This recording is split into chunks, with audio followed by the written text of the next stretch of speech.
Arropaport, c'est un nouvel établissement public qui a été créé le 1er juin 2021 et qui est le plus grand port de France. La transition écologique est un sujet majeur pour nous.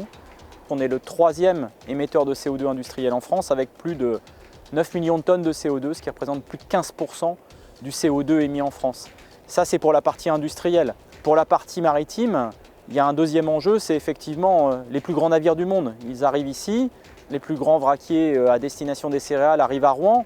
Et donc fondamentalement, nous sommes engagés pour Arropaport dans une transition énergétique et écologique. D'ailleurs, nous avons été les premiers en novembre, avec le ministre des Transports, Jean-Baptiste Djebbari, à annoncer ici au Havre avec Édouard Philippe notre grand projet de décarbonation industrielle qui regroupe les plus grandes entreprises de ce territoire, Exxon, Total, Borealis et Yara, et puis peut-être d'autres bientôt pour pouvoir engager notre territoire dans la décarbonation.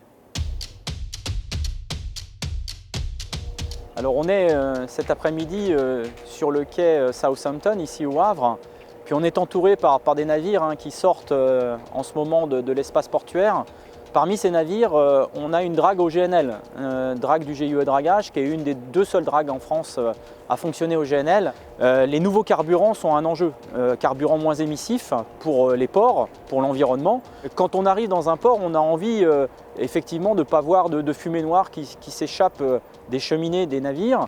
Brancher les navires à quai, comme c'est le cas quasiment proche de nous sur le quai croisière, sur les quais conteneurs, ça fera partie des actions, de nos ambitions, là, ici au Havre. Mais il y en a beaucoup. La construction des usines d'hydrogène le long de ce corridor, des bornes pour l'ensemble du transport fluvial, des stations multicarburants.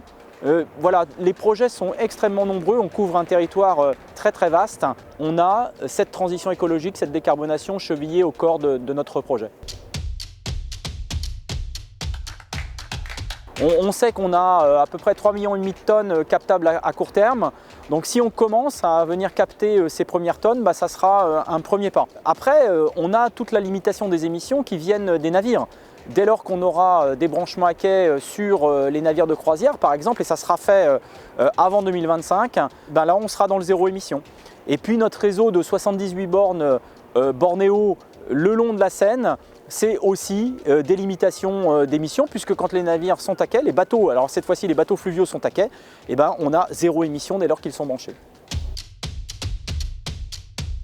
Le 22 janvier dernier, au Havre, ici, le Premier ministre Jean Castex annonçait avec le ministre des Transports, la ministre de la Mer, un programme sans précédent d'investissement pour Arropaport, 1,3 milliard jusqu'en 2025, 1,450 milliard d'euros jusqu'en 2027. Aujourd'hui et en 2021, 16% de nos investissements, à peu près 200 millions d'euros qui ont été réalisés, concernent la transition écologique. 16% des 200 millions, ça fait plus de 30 millions investis. Et l'année prochaine, on aura des millions complémentaires. Mais il n'y a pas que l'argent, il y a aussi le partenariat industriel avec nos grands industriels que j'ai cités tout à l'heure. Et puis, il y a ce pouvoir de conviction de ce premier port de France, son association avec les partenaires, parce qu'ils ne travaillent pas tout seuls, bien entendu. Un port, c'est un établissement qui travaille avec les territoires, qui travaille avec les outils de territoire.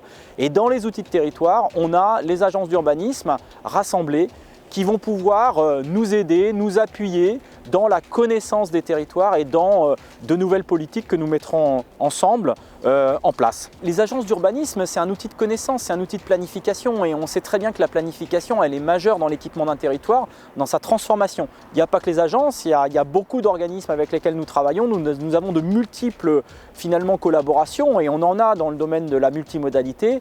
Avec VNF, on a signé très récemment au mois de novembre une convention cadre avec VNF, on aura bientôt la même avec EDF, avec Business France, avec tout un tas d'acteurs. Donc voilà, on travaille sur énormément de projets avec bien entendu les territoires et on n'est pas en apesanteur, on travaille vraiment avec le concret. Du travail collectif, du travail en partenariat, c'est ça le plus important.